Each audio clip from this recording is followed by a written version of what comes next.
Hello and welcome to a brand new Arseblog Arsecast right here on arseblog.com. How are you? Hope you're well. Thank you very much indeed, as always, for being here. Yes, it's a day early, but look, we've all just endured an interlull.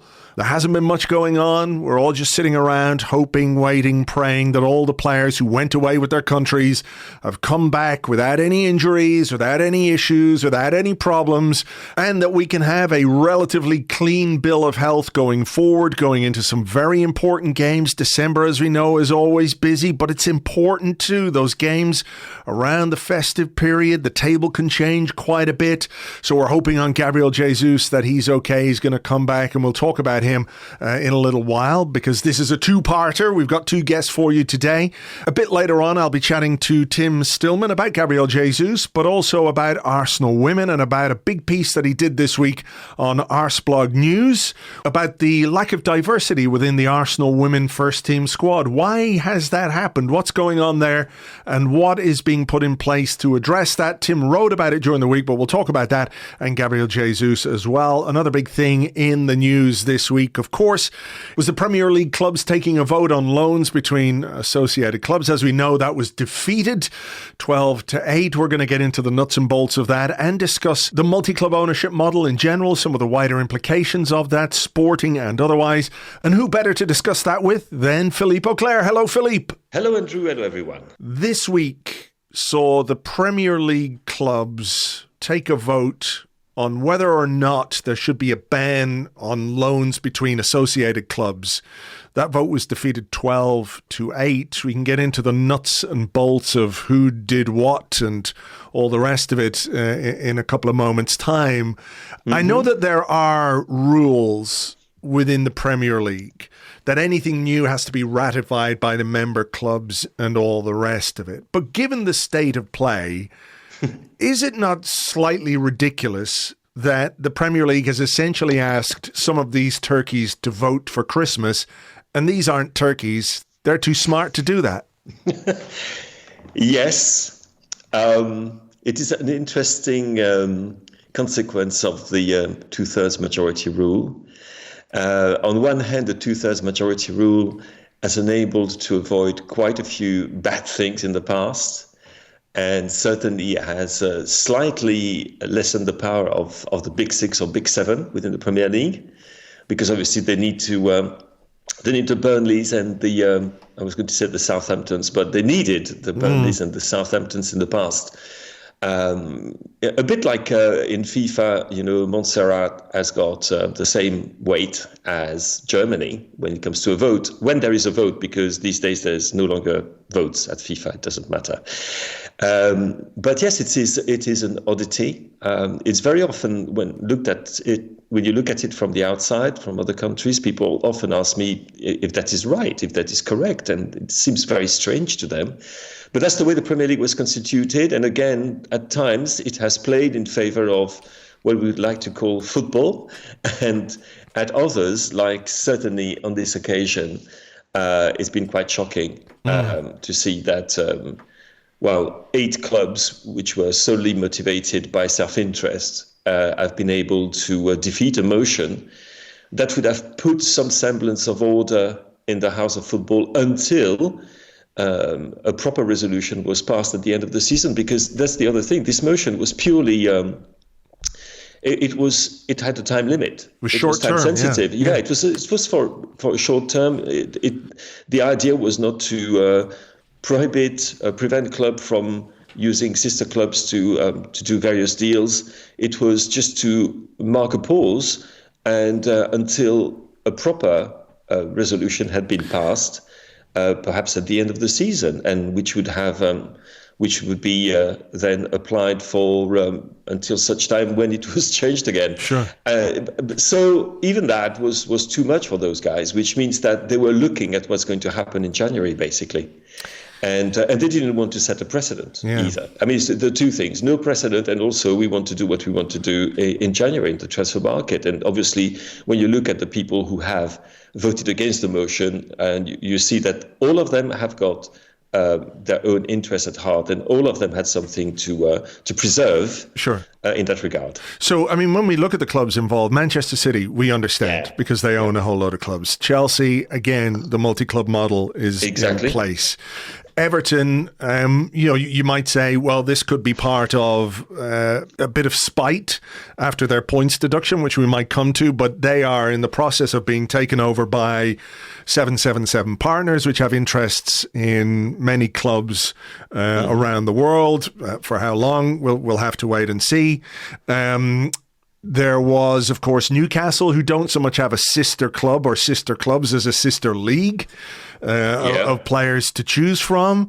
There is Nottingham Forest. Nottingham Forest owner also owns Olympiacos, as we know.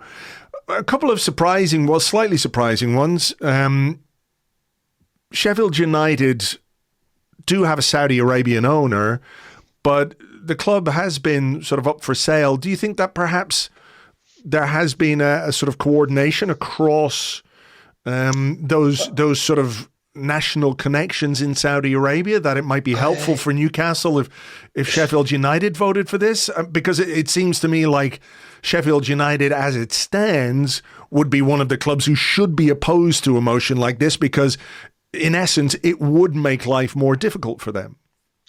Yes, up to a point, because first of all, the owner, as you said, the owner of Sheffield United is Abdullah bin Musaid Al Saud, and Al Saud indicates he is a member of the royal family. And I find it quite hard to believe that a member of the royal family would go against the interests of a club which is basically owned by his master and relative, Mohammed bin Salman, in the end. Who is, of course, the man at the head of PIF. But Sheffield United also has an interest in another club. They're also part of the multi-club ownership family, because Mr. Al Saud also owns Beerschot in Belgium, second division Belgian club. Belgium is very popular with people who want to add clubs to their collection. So they too have got an interest, Sheffield United, in terms of multi-club ownership. But quite clearly, I think it's not really casting aspersions at the owner of Sheffield United to say that perhaps is the fact that he's a member of the Saudi royal family might have something to do with the decision of Sheffield United to oppose the motion. What about Wolves and what about Burnley then? Because we know, Wolves are owned by a Chinese conglomerate, and Wolves is listed in their portfolio as part of their entertainment entities.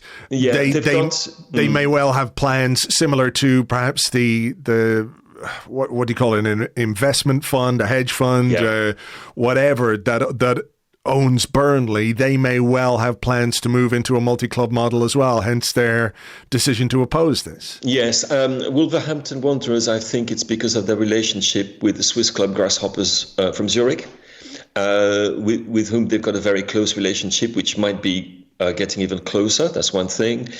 And as to Burnley, I think that the newish American owner also wishes to adopt a multi-club ownership model. And there was a lot of talk about Kortrijk yet again in Belgium in the spring of this year.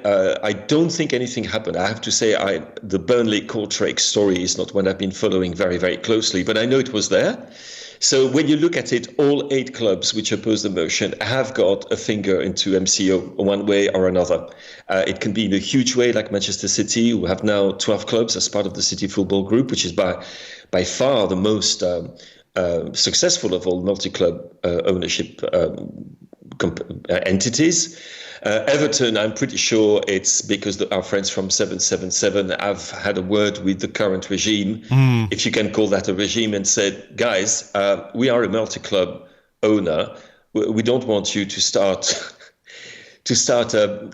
shooting down our model before we get control of the club, if they ever get control of the club, which, as we know, is a completely different story. But obviously 777 would have told Moshiri, and whoever is taking decisions with Moshiri these days at Goodison would have told them, you know what, no, you're not voting for this, you're voting against it, because what we want to do is exactly that. We want to be able to move players from one club to the next. To be fair to them, they haven't necessarily used and abused the system of transferring players from one club to the next without any notice being given or taken about their worth and as a means to circumvent the financial fair play regulations. They haven't done that so far. There have been a few movements within the 777 empire, but that's about it. On the other hand, might be very, very different in the future, especially if they get control of a Premier League club, which of course would be the jewel in the crown for them. So yeah, again, when you look at it, the motives are self-interest. There's no other thing like that, other thing than that. What I find slightly surprising is that they might all have interest to enable clubs to do these agreements with sister organizations, but they should realize that there are several levels here, and that we are not playing in the same division, and that when Wolves are, when you talk about their links with grasshoppers, they're playing in League 2 compared to what Newcastle is doing with the Saudi Pro League, because obviously it's not new that clubs have been doing these kind of things when they have privileged relationships with other clubs. We've done it. I can remember with Beveren at Arsenal.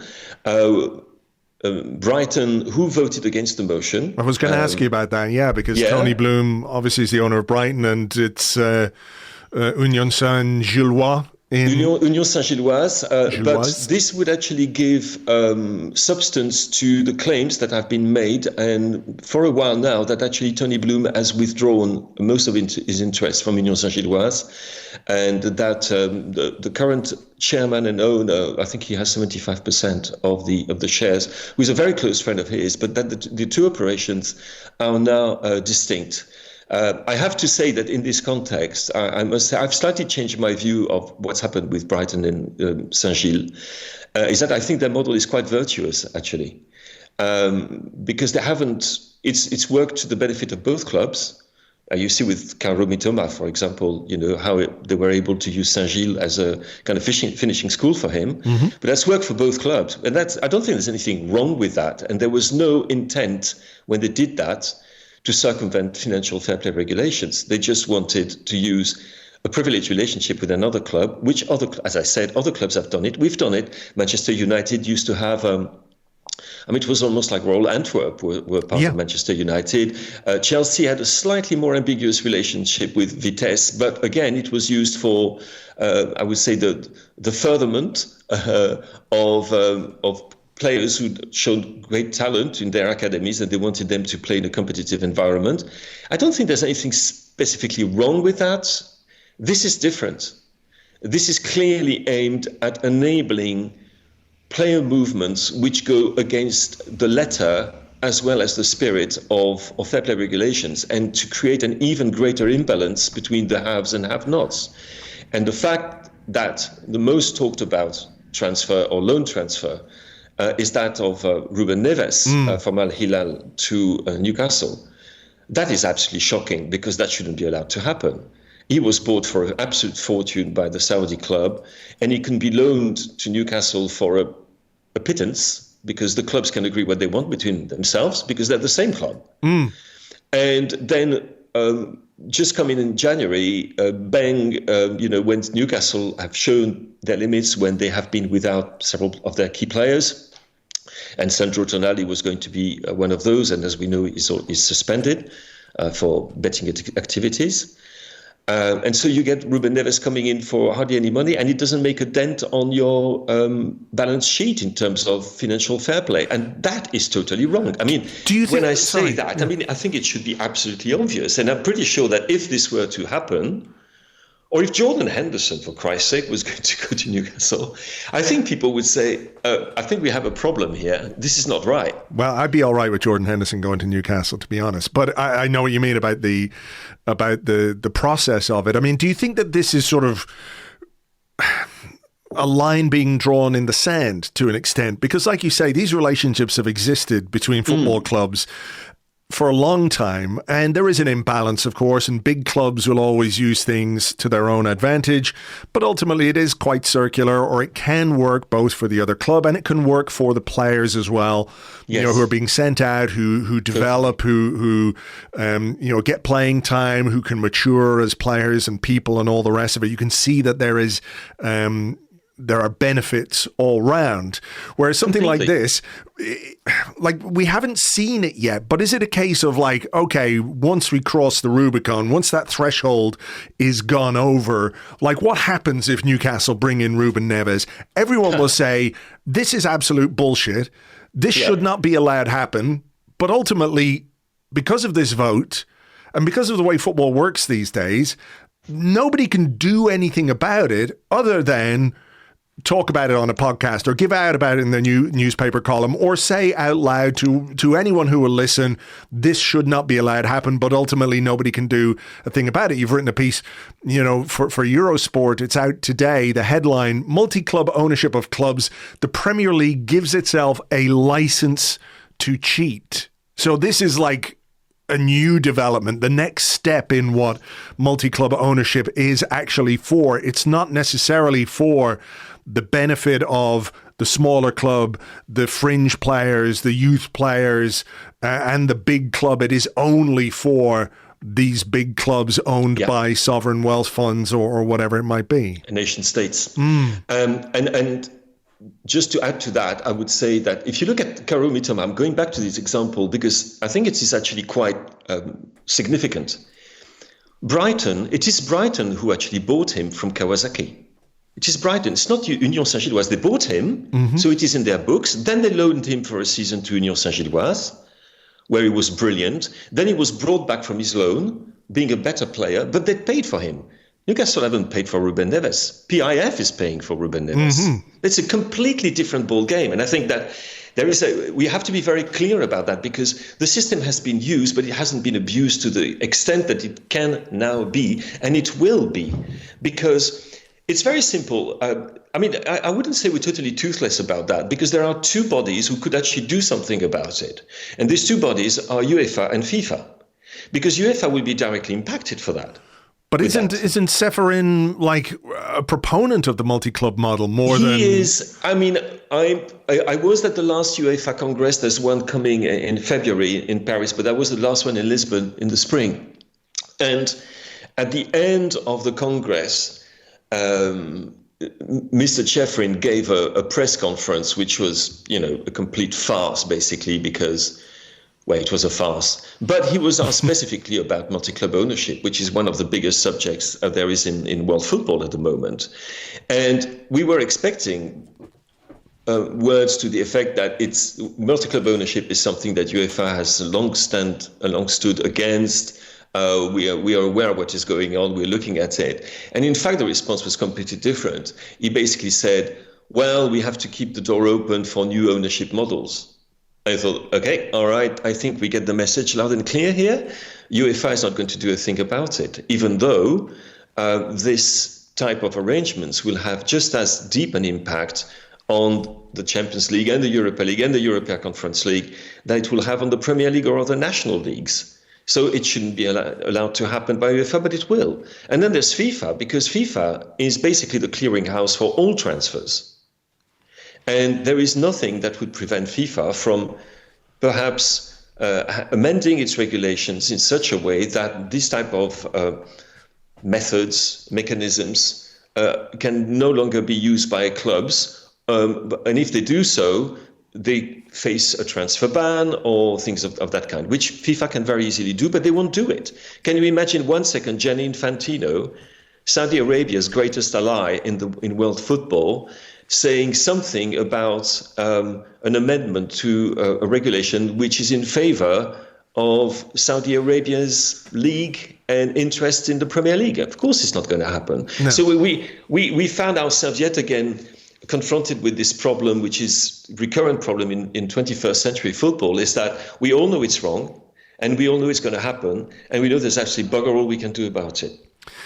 I mean, you mentioned that there might be implications for European football. I read something this morning that if Ineos, who own Nice, go through with their purchase of a stake in Manchester United, it might be a case that if both those clubs finish in Champions League qualifying positions, only one of those clubs can actually play in the Champions League.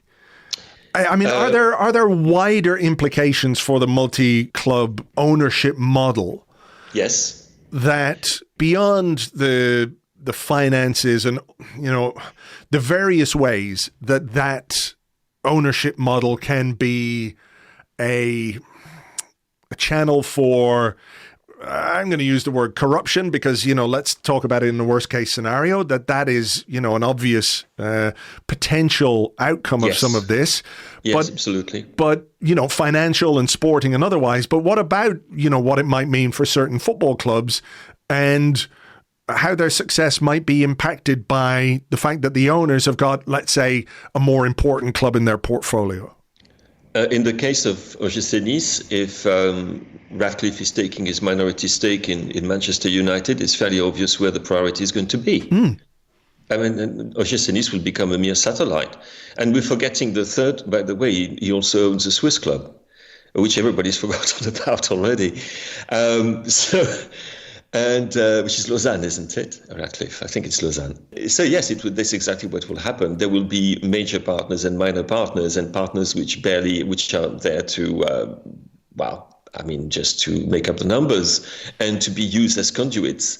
And to perhaps imagine, for example, if you have 777 have interest in 7 different clubs, 4 of which you own more or less completely or you have control over. And you realize, okay, if we want that player, but if we if we go to the selling club and we are Genoa, it will cost more money than if we go to this club and we are Standard, because we haven't got the same, the level of interest will not be the same. Sure. A Serie A club, if they stay in Serie A, has got more financial power than a club in the Belgian First Division, or you can imagine, you know what I mean by that. So you can perhaps play the market to your advantage, and then nothing prevents you, once Genoa has bought the player, to send him direct to Standard, and reciprocally. We saw what happened not that long ago with the Ghanaian player who was playing in the Danish league and was transferred to Lyon via Molenbeek without, I don't think that he even, I'm not even sure he set foot in Belgium, because on the very day that Molenbeek bought the player, Molenbeek loaned him immediately to Olympique Lyonnais, to John Textor, who is also a part owner of Crystal Palace, as we know. And apparently FIFA is looking at it, because if there is a clearer example of a bridging loan, I don't know it. But that shows exactly how you can use and abuse the multi-club ownership model. The multi-club ownership model, anyway, is by definition skewed and should be illegal. Perhaps not, because there's a problem there, Andrew. I'm just checking myself here. Because obviously the clubs which are partaking in this model will tell you that if you prevented this from happening, this would be restraint of trade, and they could take you to the tribunal. So it's complicated. But again, there would be ways around it. If you want to take part in our competitions, you have to agree to certain principles and regulations. These are the principles and regulations of the competition. If you sign up, you're under no obligation to take part in the Champions League. You're under no obligation to take part in the Europa League. It's just the way it is, right? But if you do not want to accept or to play within our rules, well, I'm terribly sorry, we won't invite you. If you want to be in, you've got to respect the rules. It's a membership. So it would be possible to do something, but unfortunately, because this is where the money is going towards clubs which are, the multi-club ownership model. Even though you have to say that, with the exception of Manchester City, it's a model that hasn't been particularly successful in terms of performance on the pitch, right? If you look at Chelsea, you can't say that it's been a massive improvement since Chelsea has bought Racing Club de Strasbourg, or since Clearlake and Bully have arrived. If you look at, again, what's happened with the 777 clubs, I think the only positive has been the promotion of Genoa, but which was expected because they had just been relegated. But elsewhere, it's near catastrophic. And you could take that again from many other clubs, many other examples. It's not a successful model in the sporting. It's a model that is trying to bully its way into football under the pressure of, on one hand, nation states, and the other, private investment funds, most of which come from the United States of America. So, I mean, the the thinking then, if these models are not successful from a sporting perspective, then there must be other motivations for putting these in place beyond, because, you know, you can have, I think, without trying to be in any way complimentary about Manchester City or the City Group, I think there is perhaps, which comes hand in hand, of course, with the resources available to them, but there is a sort of level of professionalism about that organisation that maybe isn't present in some of these other club models, right? Yeah. But if you're 777, you know, and again, I'll point people towards the Josimar website, in which you and others do fantastic investigative reporting around, you know, these kinds of things, that there is, without specifically referring to 777, perhaps, you know, you're robbing Peter to pay Paul, and money is moving around in ways which, you know, probably won't be beneficial for the football clubs on a sporting level. Absolutely. And of course, one of the big fears, and we're not talking about any specific clubs here, is money laundering. It's a fantastic way to launder money. The best way to launder money, the best contexts or environments in which to launder money are football and contemporary art. It's very well known. That's the way of contemporary, even old masters sometimes. If you think of one particular Leonardo da Vinci painting, I think we all have in mind for that. It's really fantastically easy to do that. And football and sports betting and contemporary art and art in general, yes, great ways of laundering money, dirty money. And when it comes to those arrangements, which enable you to transfer money legally between entities which will be placed in multiple countries and sometimes multiple continents, you can easily imagine how this can be used for nefarious purposes, quite obviously. And the thing as well is that we're talking about, again, the motivations are not necessarily the same. Like, for example, the motivations of we haven't talked about them, but the Qatar Sports Investment and PIF and City Football Group are completely different from the motivations of, say, Clear Lake or John Textor. They're totally different. The aim is still to make money for these people. They still want to make loads of money. There is, on one hand, a fear of missing out, because it is still perceived, and honestly something that is true, it is still perceived, especially within the US, that European football is massively undervalued, and there's tons of dollars to be made there if we can get to the right, if we can use the right model, purchase distressed assets, build them up again. There is tons of money to be made there. It's a seam that hasn't been fully exploited, heaven help us. So it's possible to do that. There are also people, and I won't name names, but I can think of one particular Asian conglomerate, which I don't think is any longer active in football, which was very clearly set up for the purpose of manipulating matches and perhaps making tons of money on the illegal betting markets. That's, most people won't have heard of them, by the way. The multi-club ownership doesn't just happen at the level of Newcastle. You would be amazed that you will find out that a third division Cypriot club is owned by the same person who has a club in Bulgaria and Moldova. And it's quite astonishing, the kind of thing that goes on. But it's a model that is, more and more prevalent and at all levels of the game. So, yes, in itself, it is a very worrying trend, because the setup itself is worrying and is open to all sorts of abuses. And there are just no checks and balances, no proper checks and balances in place to control that. And,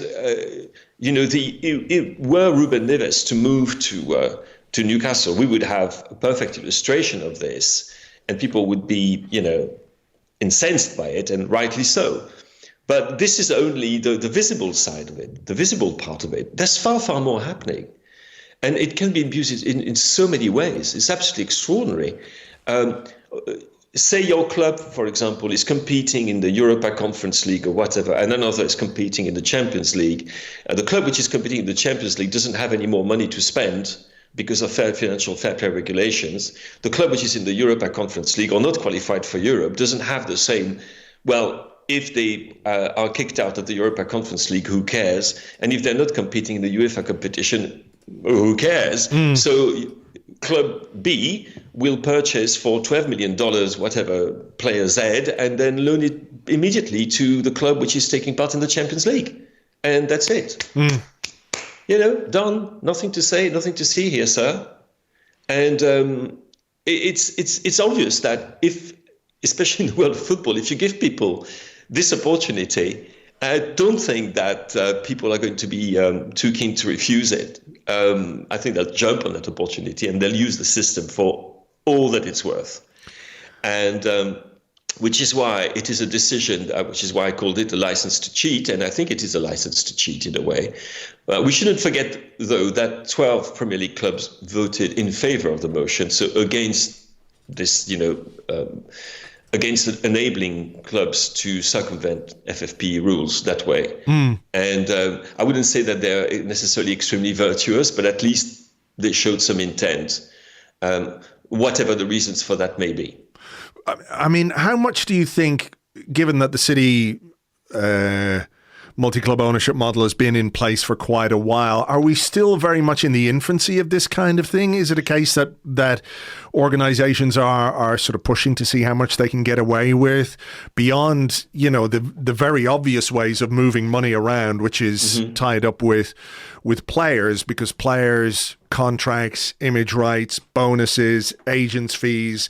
There is, as we've seen recently with some of the investigations into Chelsea, payments which don't appear on the books, which have been uncovered and all the rest of it, that there is a lot of money sloshing around simply with the players. But when you talk about prize money, when you talk about commercial deals, when you talk about the continuing issue of betting companies which sort of exist but don't really exist and all the rest of it, I mean, are we sort of in the Wild West times a little bit, where it's going to take some time for us to understand just quite how far this is going to go?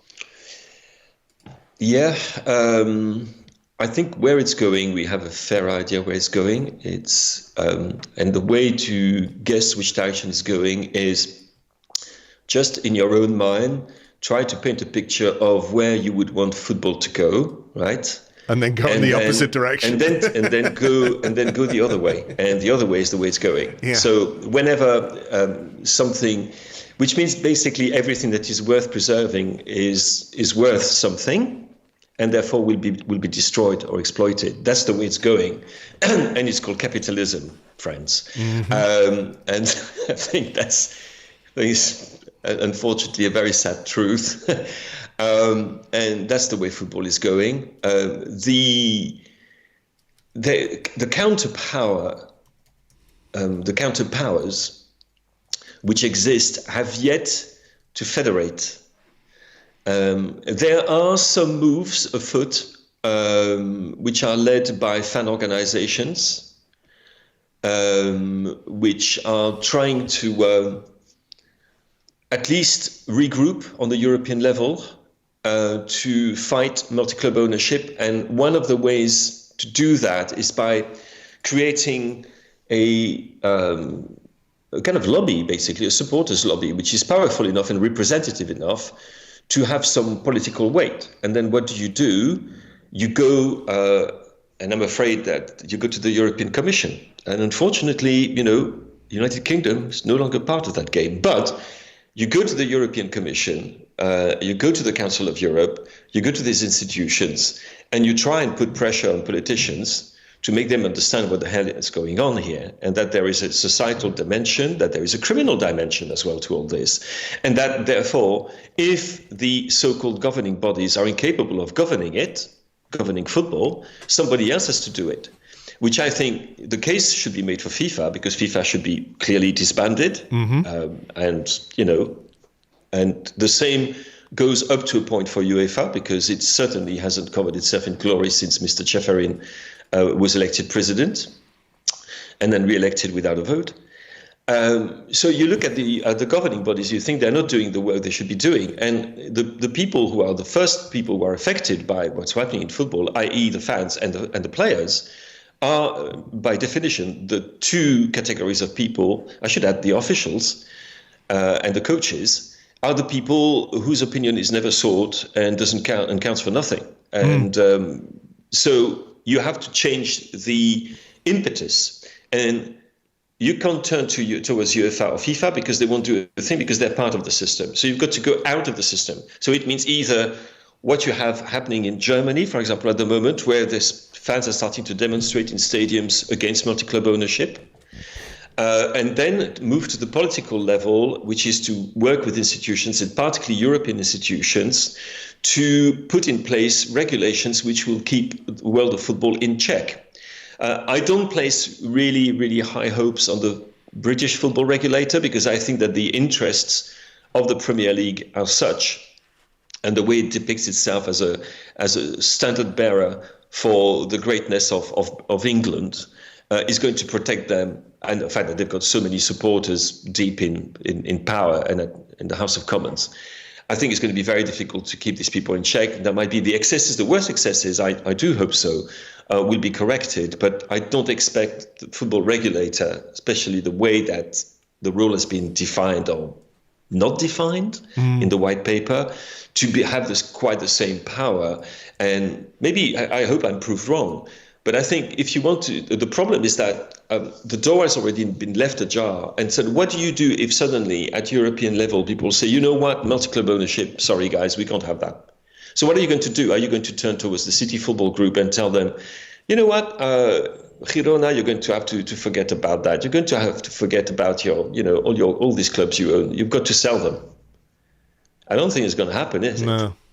I don't think that 777, if they still exist, will be particularly keen on the idea of, you can't be active in Italy and Belgium and France at the same time, and even Spain and Sevilla, where they have a minority stake. You can't do that.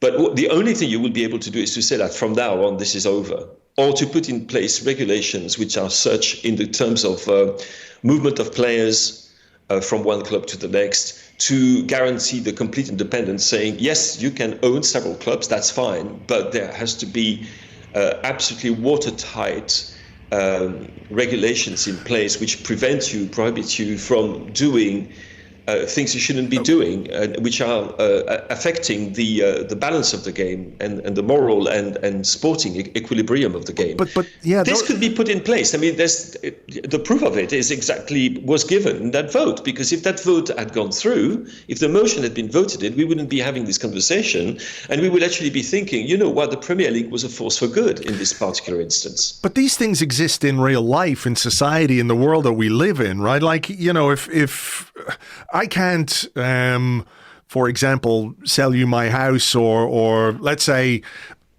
do a deal with you over a property or whatever, if we have a common interest, I can't sell my house to you for £1 or something because, that's not the market rate. That's not how it works. So all these things that you're talking about, they do kind of exist within the structures of society in the world that we live in, just not in football. Yeah, because there is an exception. Football is an exception. Football is not just an economic asset; it's a cultural asset and it's a community asset. And it's a term that our old friend Ivan Gazidis was so fond of using: custodianship. It's like we're not owners, we're custodians of a great thing, which, by the way, I think is right. That's exactly right.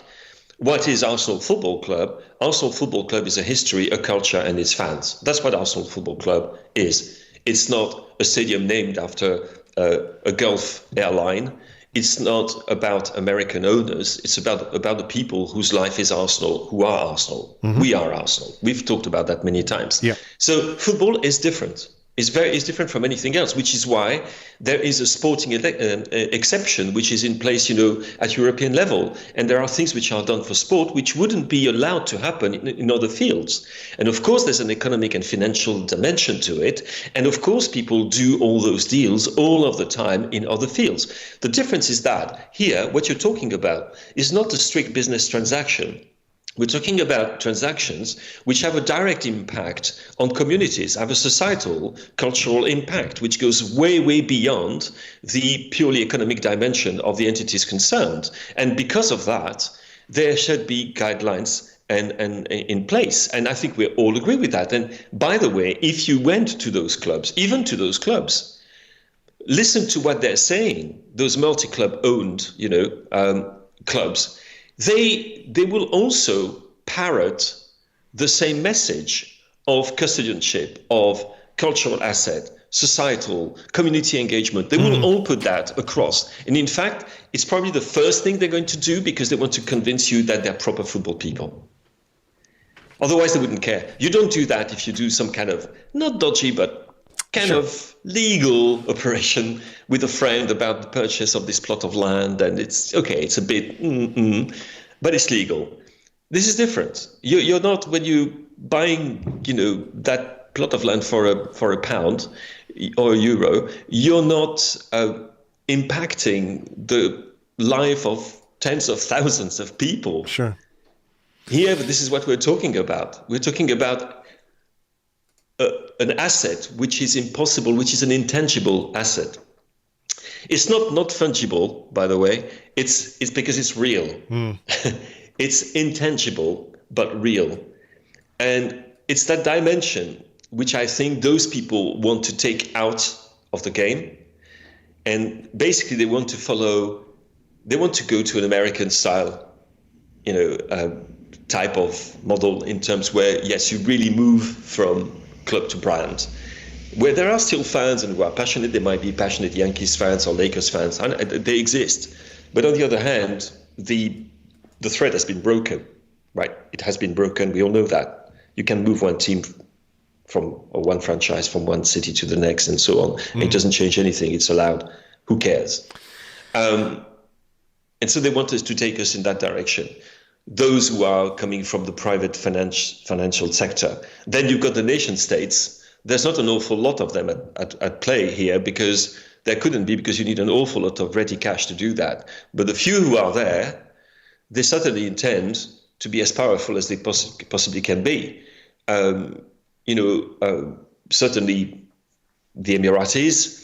The Qataris are a little bit behind now, but they're still involved in multi-club ownership, but in a way that ship has sailed a little bit. The Saudis have only just arrived, and of course they're going to be active in many other fields. It's part of the 2030, 2034 vision.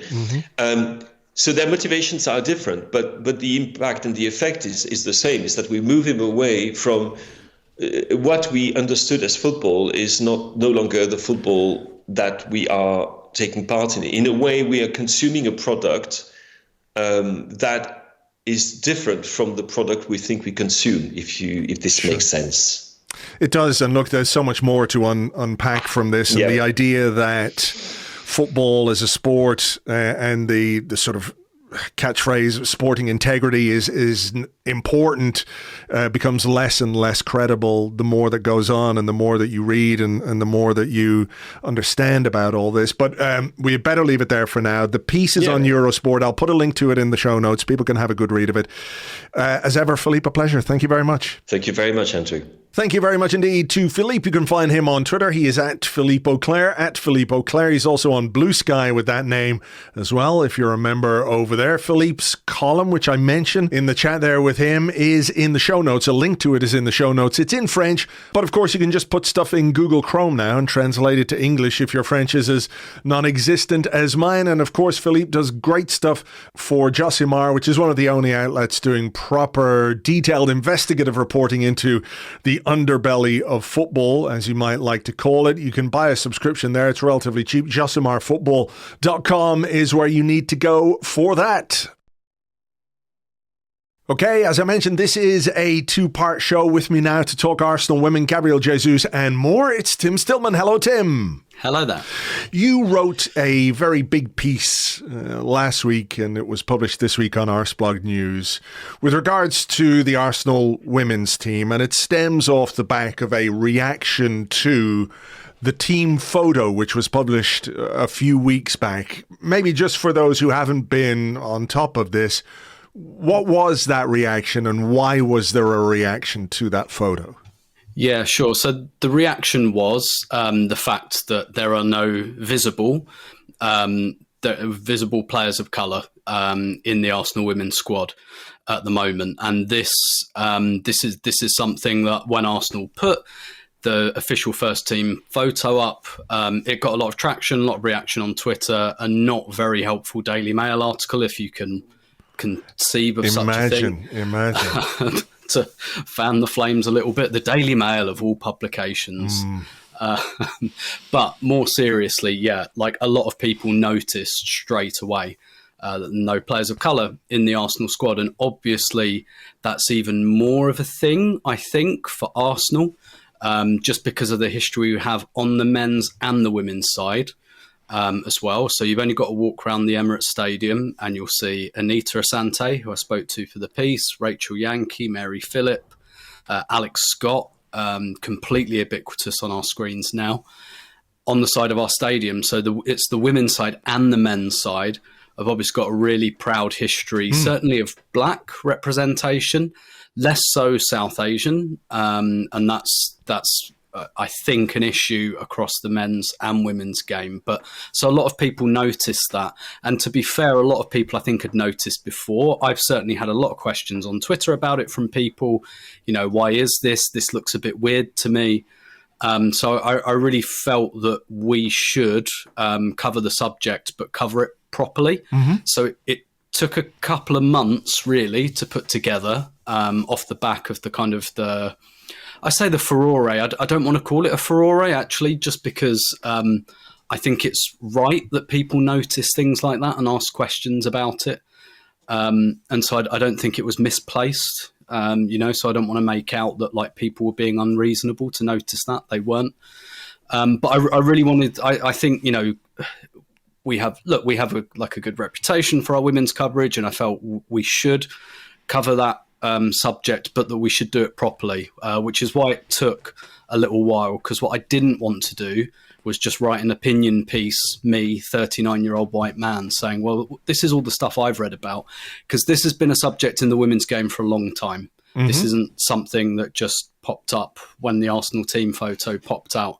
That's just kind of when it crossed over and people started noticing. But this is a fairly long-term discussion and subject, and actually stuff has been going on in the background to address this. And one of the things I wanted to put across in the piece as well is that this is an issue for women's football overall, as well as Arsenal. Arsenal are not the only WSL club that doesn't have a player of colour.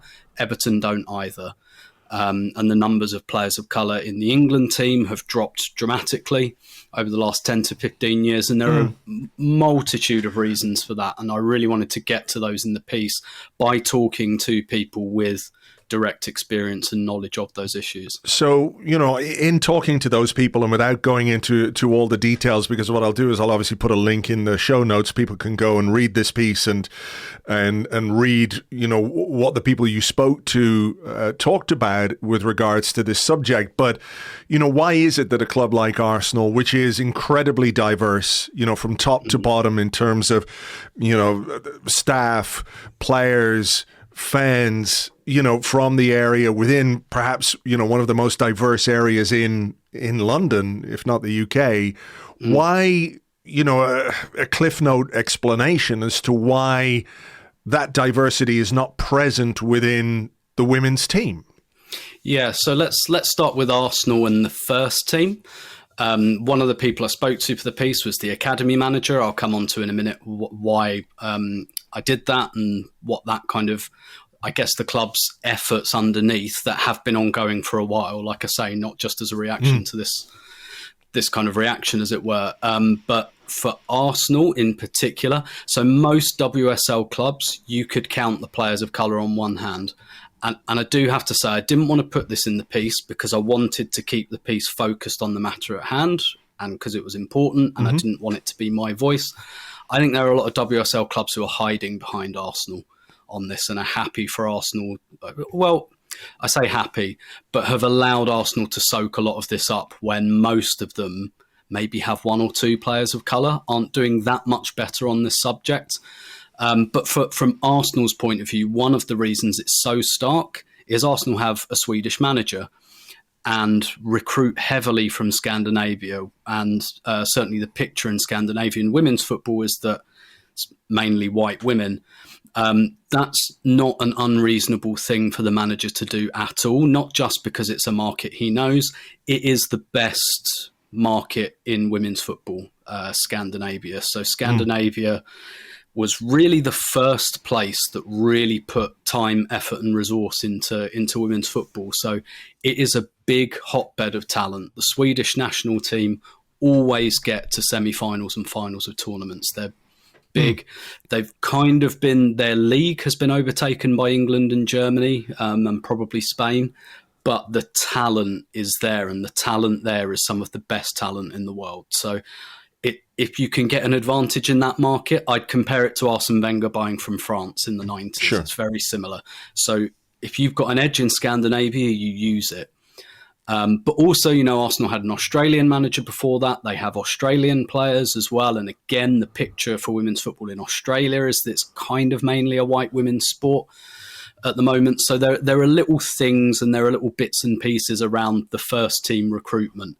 Now, I think where probably Arsenal deserves some criticism, and I know this is something they're fixing, is the fact that, and this is the case for a lot of women's clubs, the scouting and recruitment isn't as mature as the men's game. So you get a Scandinavian manager, you'll mainly get Scandinavian players because the recruitment and scouting infrastructure is not the same as in the men's game. And something, you know, you look at the World Cup, Women's World Cup that happened this summer, some of the big, well, the teams that surprised people, maybe they shouldn't have, Nigeria, South Africa, Jamaica, you know, countries like this, and they really demonstrated there is a lot of talent out there.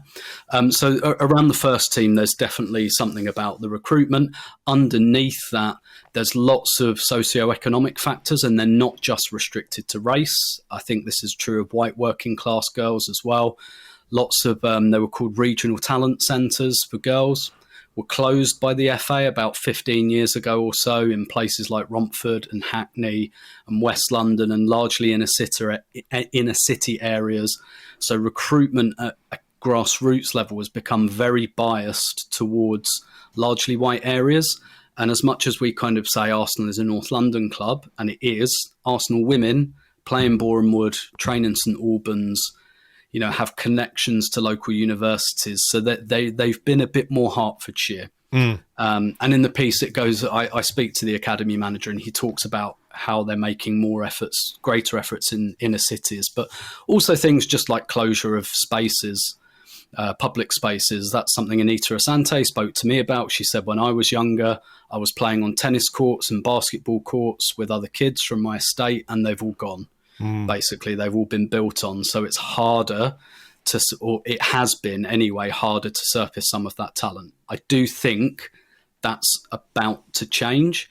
And the other thing I think that will change it quite organically is that now being an elite women's footballer looks like a career you can make a living from, which was not always the case. And so that didn't always attract, should we say, talent from like working class areas. Now it's all over Sky Sports, and Alessia Russo is advertising Oakley sunglasses and all of that, and Leah Williamson's at 3 award shows a week and all of that. That will all have an impact in terms of, oh wow, actually being a women's footballer is a career that I can pursue. So there will be, I think, in the next few years, hopefully, some organic kind of turnover. But really, it's as much a social mobility thing, I think, in terms of surfacing talent in inner city areas, which tend to be a bit more ethnically diverse. Yeah, I mean, it is about sort of creating pathways for people to play the game, to get to a certain level, to go to another level, et cetera, et cetera. And, you know, one of the things that we've seen during the week is, you know, certain reactions to the piece about how, you know, this might be about tokenism, how it might be about quotas and things like that. But ultimately, what it means if you diversify the pool of talent you can choose from is that you have a wider network of players to choose from. Obviously, in any elite sport, it is about your talent. It is about your ability, and that will ultimately decide whether or not you get the opportunities. There are other factors, of course, we know, but the cream, if you want to say, will rise to the top. That's the way it works in football and most sports. But if there are blockages or walls between talented people and those opportunities, it's incumbent on Arsenal, it's incumbent on everybody involved in the game to try and knock those barriers down, right? Yeah, absolutely. So that, there are two angles to this really that we explored in the piece. One is the importance of representation in itself. Representation is not an ends in its own right. Mm-hmm. However, it is important. And I spoke to a few fans, from mixed race and black backgrounds in particular, and from South Asian backgrounds, who kind of said, yeah, this bothers me. I don't see myself. And I've spoken to people who, choosing a club to support and don't want to support Arsenal women because they don't see themselves represented. And so there's that element to it, that it just is important to see people who look like you, remind you of you and your friends and things like that. And, one of the people I spoke to was Marva Creel. I spoke to Marva because she's an Everton fan, and I wanted to do the angle about Everton not having players of colour, but she actually played in Tottenham's academy. And she talked about how, she's like, I'm from Tottenham, and I went and trained with Tottenham, and it was all white girls. And she was like, that's not where I went to school or the area I grew up in. But she spoke about how Farah Williams was a big kind of influence for her. Now, Farah's white, but Farah's from a very working class background. In fact, Farah Williams was homeless for a few years while she was playing. She does a lot of work with homeless charities, but she just said she identified with Farah because of the way she speaks, because of, I guess slang, if you want to call it that. She just said she reminded me of me and my friends. And that was a big reason she really got into Everton women, because that's where Farah was playing. So there is that angle to it. But you're right.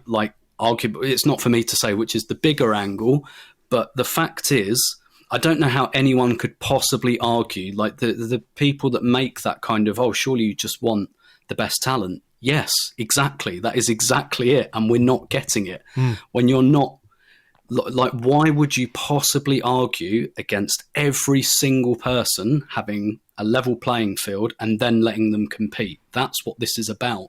It's not about supplanting talent. And it's quite frustrating when people kind of say, quotas is not mentioned in the piece. We are at the sharp end of this, to the point that there are 2 out of 12 WSL clubs who don't have a single player of colour. That's a really, really big consequence, and still nobody's talking about quotas or anything like that. So it's about getting the best talent. And one of the best examples, I think, in the piece, and when I spoke to Anita Asante, she talked about how Arsenal needed a left-footed centre-back this summer because they lost Hafayeli and they couldn't find one. They could not find one. They signed 2 right-footed centre-backs because there aren't many top-class left-footed centre-backs kicking about in women's football. And Anita just said to me, there's got to be a 25 or 26-year-old black girl out there somewhere, whether she's English, whether she's from another country, who probably could have been that player and is lost to the game. And that really made me think about, in a women's context, in the men's context, at the moment, we have, I think, 3 black Londoners in the squad, in Bukayo Saka, Eddie Nketiah and Reece Nelson. It's inconceivable that if they were girls, all 3 of them, with the same level of talent, would have been footballers. At least one of them would have been lost, probably 2, maybe even all 3. Imagine Bukayo Saka not becoming a footballer because the opportunity wasn't there for him to do so.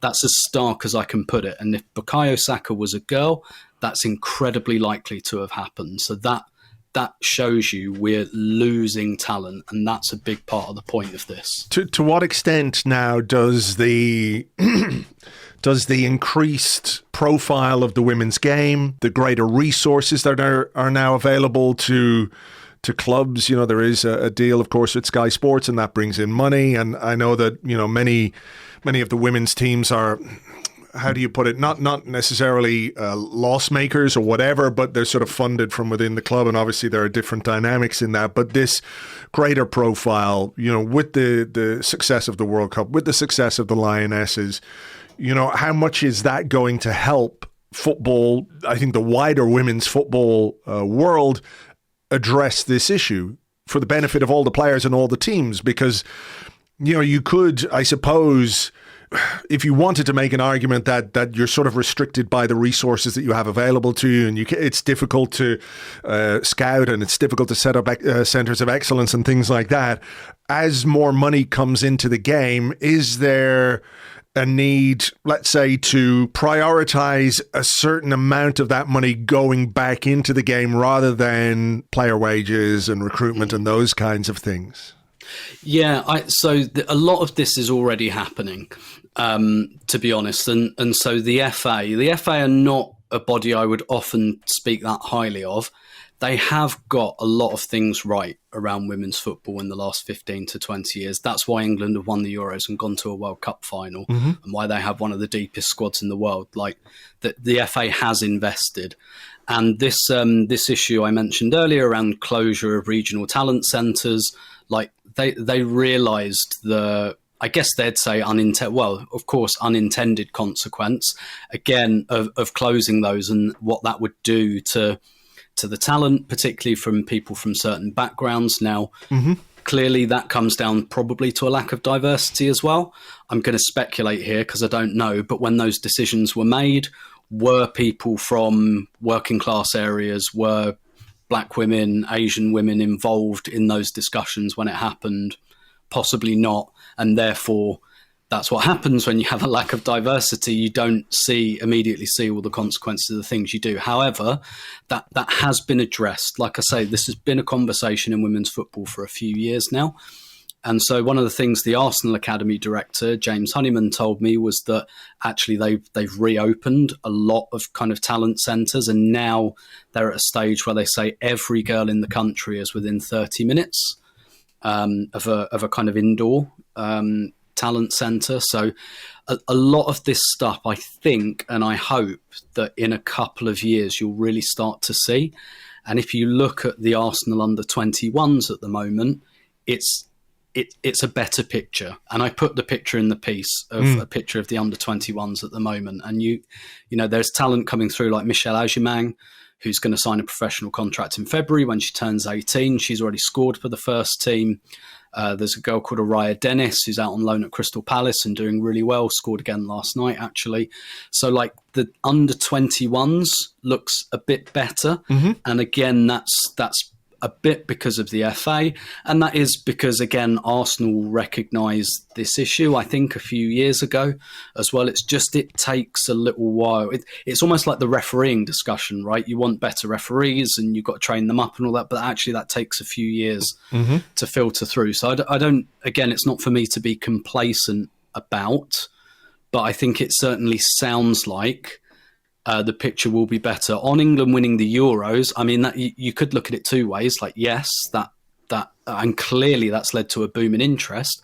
But at the same time, if you're a young black girl, or even more stark, and I will say we're going to do a separate podcast on the issue around South Asian girls, and I've had conversations with people this week about doing that in a podcast, because I don't want to conflate black and South Asian girls. There's different things going on there, but like, if you're from one of those communities, you might look at the Lionesses winning the Euros, but you don't see yourself, because there were 3 mixed race players in the squad. Only one of them played in the tournament. Like, so you could just as easily feel disenfranchised by it. And one of the things I put in the piece as well, when I spoke to Anita, I didn't speak to her directly about this, but England used to have, in Hope Powell, they had a black female manager for 15 years, and that's the environment that Rachel Yankee and Anita Asante and Alex Scott came up in. Her successor was Mark Sampson, was embroiled in a scandal where he allegedly made a series of racially insensitive comments to black and mixed race girls, and I can only speculate that must have had an impact as well, where you go from having a black woman to having someone who's basically accused of racism. That's got to have an impact if you're a young black girl going, is this sport really for me? Sure. So there's other kind of things going on there, but overall, I do think the increased profile of women's football in its own right should fix some of that organically. But in the piece, we look at James Honeyman talks to me in detail about the specific things Arsenal are doing in specific communities to try to kind of access some of that talent that perhaps women's football hasn't been accessing. All right. Well, look, there's so much more in the piece itself that people can read. It's over on Arseblog News. You will find a link to that in the show notes, or you'll find it on the website as well.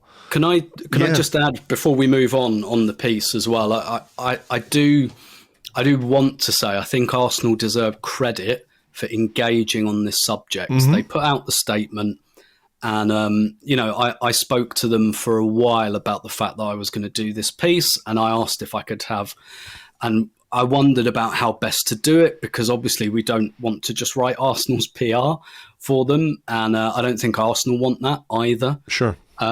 So I kind of went for the academy angle, because I wanted to go for what are we doing? What is the club doing to try to fix this? Arsenal don't usually give access to people like the women's academy manager to be interviewed. But they decided to do that and to engage with this subject. And I think, again, I don't want to do their PR for them or anything, but I do think they deserve credit for engaging not just with us, but with this subject as a whole. And several players have spoken about it publicly. The manager, I think, was very mature. He could have easily been very defensive when he was questioned about it, but he was like, nope, this is a problem. We acknowledge it's a problem. We're trying to fix it. So I do think Arsenal deserve credit for engaging on this. Yeah, exactly. I mean, the more you're open and transparent with things like this, the easier it is to have conversations around it, which, as we've seen with the comments and some of the reactions, it does take a bit of time for people to get their head around something like this, which is, a bit unfortunate, but it is what it is in the world that we live in, and it's a great piece. Like I said, it's available for people right now. Just check your show notes. Check Arseblog News, the dedicated section there to Arsenal women. I do want to move on. I want to talk a little bit about Gabriel Jesus, as somebody who's got a keen eye on Brazilian football. It didn't go well for him. It didn't go well for Brazil, in fairness, during the week, in a fairly hot-tempered game with Argentina. We were worried a bit about him playing. Just before I ask you about the comments that he made, what's your sense of him being out for such a long time and then coming back and doing 90 minutes? If we're being glass half full here, it's like, well, okay, he's fit, he's ready, he's got those minutes under his belt, they'll stand him in good stead. As it is, we're sort of waiting for him to come back to England to be assessed by the medical team and to see whether or not he's going to be ready. Like, I don't think he was going to play this weekend against Brentford anyway, given the injury situation and the travel and all the rest of it. I think he was always going to be on the bench. I guess we sort of have to wait to see whether or not he's going to be available, but 90 minutes felt a little unfortunate to me. Yeah, and don't watch any highlights, because it's November. It's the end. We're coming to the end of the Brazilian domestic season, where they play like 3 times a day, and the Maracanã pitch, not nice, to be honest. And it's coming towards their summertime as well. And in Rio, it's been about 40 degrees the last couple of weeks. So the Maracanã pitch, not in a great condition either. Maybe this is just because I've had a closer eye on Brazil over the years. I have a bit more sympathy with them in this scenario. I'm much more angry about Gareth Southgate playing Declan Rice and Bukayo Saka and then whinging afterwards that his players didn't seem to care very much about the game. Like, how did you not work that out before? And particularly when you've got like semi-retired players like Henderson and Phillips on your bench, like, come on, use your loaf, man. For Brazil, very, very different. It's they're in a very, very bad run of form. Their last 2 double headers, they've taken 1 point. Not good news for them. It's a big game at home to Argentina. To put some context around this is the first time Brazil have ever lost a World Cup qualifier at home. So that's how big it is. But the main reason I have some sympathy with them on this is basically they've got an injury crisis in forward positions, without which I don't think Jesus would have started. So effectively, Neymar's injured, Vinicius Junior is injured, Richarlison is injured, and I mean, Lord knows why, but they do pick Anthony, but Anthony's kind of made himself available for reasons that maybe we won't go into for legal reasons, but so he's not been available for them. So effectively, they don't really have an awful lot of choice at the moment, and that's why he played the full 90 as well. The reason he played the full 90 is because they got no one to bring on. Like, if you want an idea for the kind of situation they're in, I mean, I know you mentioned it on the blog, Joe Linton, for our English friends, or Joe Linton, to locals in Newcastle. I mean, he got sent off, which was very funny, not least because he really didn't deserve it. No. But the fact that he's getting on the pitch for Brazil kind of tells you something, to be honest. So they're in a kind of dire situation, and they've had 2 interim managers because they've been waiting for Carlo Ancelotti, and basically they're in a lot of trouble, and they've not got any forwards. They kind of had to play Gabriel Jesus, so I have a little bit of sympathy for them on that. He got booked and he's now suspended for their next World Cup qualifier, Gabriel Jesus. Unfortunately, that's not till next September now, because we've got a Copa America this summer, which Gabriel Jesus will probably go to. So, yeah. So the question of his wider goal scoring record for Brazil came up. I think in general he's got something like 1 in 3. I think it's 19 goals in 64 appearances, but only 1 goal in his last 27 for Brazil. So you know that obviously is going to come under scrutiny. We know what Brazilian football is like with forwards; they are kind of the be all and end all, really. And when you've got 1 goal in 27, I mean, I think in this case, you know, he's really pushed himself to be available to help the team out because of all the injuries and absences that you talked about. So he probably deserves some credit for that. And then the fact that after a month out with a hamstring injury, maybe he wasn't at his best, you know, I don't know quite what people are expecting. But he made some comments, and, you know, they're fairly normal, I think, comments, because there was criticism of you know, his record in the World Cup in 2018. And he said, I was younger, I had a different mind. And what he sort of said that people have jumped on is the idea that, you know, goal scoring, it's not my strong point. And people are saying, oh, you know, what are you saying that for? Blah, blah, blah. But, you know, I think anyone who's watched him for Arsenal would kind of say, yeah, I understand that. Like, I would like him to be a bit more clinical in front of goal, but I completely understand why he has that mindset when it comes to what he brings to the team. It's not that he doesn't want to score. It's not that he can't score. But I think when Arsenal have a fully fit Gabriel Jesus up top, there is a fluency to our attack. There is a sort of flair, a bit that we don't get from any of the other options that we have up there. And look, Trossard has done well in the last couple of games. Trossard has had some games up top where he hasn't done anything. I think he was taken off at half-time in one game this season when he started up top. Eddie does what Eddie does. Kai Havertz is a left back now, so let's not even talk about him as a forward. So, you know, I think this idea that this comment is something to be critical of is a bit sort of wide of the mark, because I think what he's talking about is the way he can glue a team together. Yeah, definitely. And we all understand that. But what you've got to kind of understand around the kind of the coverage and the support of the Brazilian national team, first of all, a lot of this goes back to the 2018 World Cup, where famously he didn't score a goal. And the thing is, if you're into football in any kind of serious or committed way, if you're listening to this, that probably includes you, you understand things like Gabriel Jesus' role traditionally for Brazil hasn't been to score the goals, because it's Neymar. Neymar is the main guy. And what Gabriel Jesus' role always was to be the foil for Neymar, to be the guy, a bit like an NFL blocker, like get the defenders out of his way, get into the box, but you're not going to get the ball. Neymar's getting the ball. So that's been his role.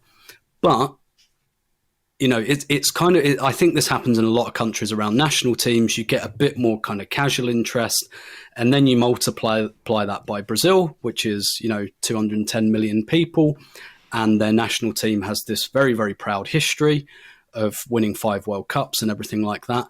And people don't want to hear that. People don't want to hear that their number 9 is there to make space for Neymar and make runs and take like.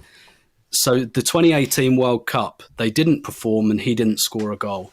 So they hate him. It really is as simple as that. If I tell you, like, if I think I might have said this before, so bear with me, but Roberto Carlos, what would you think that Brazilian people think of Roberto Carlos? I mean, from a distance, I would have thought he would be held in good esteem, but obviously you're about to tell me something very different. So here's the kicker. Go back and look at the goal Thierry Henry scores for France in the 2006 World Cup quarter-final. Mm-hmm. Roberto Carlos is not marking Henry on the back post because he's messing with his shin pad. Hated. Everyone hates him. It's as simple as that. It doesn't matter that he won the World Cup 4 years before. People don't like him because of that. Like, the Brazilian national team, it's a bit like Real Madrid, I'd say. It's that level of intensity and hysteria. And actually, people really only watch the World Cup, to be honest. So a lot of the reaction to what Gabriel Jesus said, I promise you most of those people didn't watch the game. Most of those people will have seen the result, and then they'll have seen the clip of, we lost 1-0, our number 9 didn't score, and then he's saying that he doesn't score, like scoring goals is not his strong point. That's all most people will see and engage with. And it's kind of the national team is very, and again, like I say, this happens in England as well, definitely.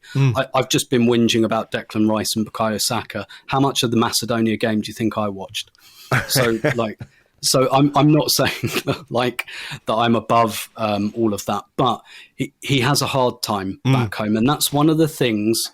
He also said in the interview, I'm not responding to criticism and things like that, because the mistake he made was after the 2018 World Cup, he took it very, very hard, that criticism. Jesus, I mean, he was a young man. I mean, he still is a young man, but he was young then. He came up very young. And I think he's a sensitive guy. That he's a meme in Brazil because he always looks like he's about to cry. And quite often he does. And so, there's a famous image when he gets sent off in the Copa America final of him in the tunnel, and he pushes the VAR camera over and he sits in the tunnel and he cries, and he's quite emotionally on edge. I think it's got to him in the past. And the mistake he made after the 2018 World Cup was to respond to the criticism, and he tried to explain the nuances of his role. And again, complete waste of time. Engaging with it. So this time he'll be aware that once again he's become a meme and people are pointing and laughing at him, but because of his experience last time, that's what he meant in the interview when he said, I'm going to be quiet. He was interviewed this time, and by the way, he was the only senior player that was interviewed. There was another running joke about one of the guys the Brazil press office put up for interview came on for 13 minutes at the end of the game, and he's played 4 games for Brazil, and that's who they put to the media. So Jesus was one of the few senior players who did an interview, but that's what he meant when he said, I'm going to be quiet, I'm going to do my work, because there's a lot of scar tissue there. And frankly, the only way it will ever go away is if Brazil win the next World Cup and he scores a hat-trick in the final. That's the only way it's ever going away, and I think he knows that. Well, maybe he'll have to just satisfy himself with 2 goals in the final as Brazil win and just live with... No, that won't be enough. That won't be enough, because that'll only equal what Ronaldo did, and, can't do that. Well, it's a tough old world out there for Brazilian strikers. Hopefully he's fit and ready for us, and, over the course of this busy period as we go into December, he can refine his fitness and form and score goals for us, and, hopefully take some of that form into Brazil in the Copa America next year. Listen, Tim, we better leave it there. Thanks a million as always. We'll catch up soon. Yeah, my pleasure as always. Thank you to Tim. You can find him on Twitter. He is at Stillmanator. And as I mentioned, the link to the piece that he wrote on Arseblog News is available in the show notes right now. You can just go down, click on that and have a good read. If not, you can find it in the text on the associated post for this podcast over at Arseblog.com. So look, that is about that for this particular episode. Hopefully we've done enough to pass some of this interlull time before the football starts again. It starts, of course, on Saturday evening. Arsenal take on Brentford away from home. We'll talk about that game. We'll talk about whatever injury news, updates we get from Mikel Arteta after his press conference on Friday morning. We will do all of that over on Patreon tomorrow afternoon. You can join us for our Premier League preview podcast. It's patreon.com/Arseblog. If you're not already a member, you can sign up, get instant access to everything that we do there for about $5 a month. For now, thanks again for listening, and we will catch you on the next one. Until then, cheers. Bye-bye.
Mr. Mikel Arteta, you are before this courtroom today because you have made comments which have been deemed detrimental to the game of football. They bring our beautiful game into disrepute, disfavor, disgrace, ignominy, and taint it with the kind of rainbow thing you see on a bit of bacon when it's just about to go off. How do you plead, sir? Mr. Arteta? Mr. Arteta? Mr. Arteta? I will find you in contempt of this court, Mr. Arteta. Mr. Arteta? Mr. Arteta? Mr. Arteta? Mr. Arteta? Mr. Arteta?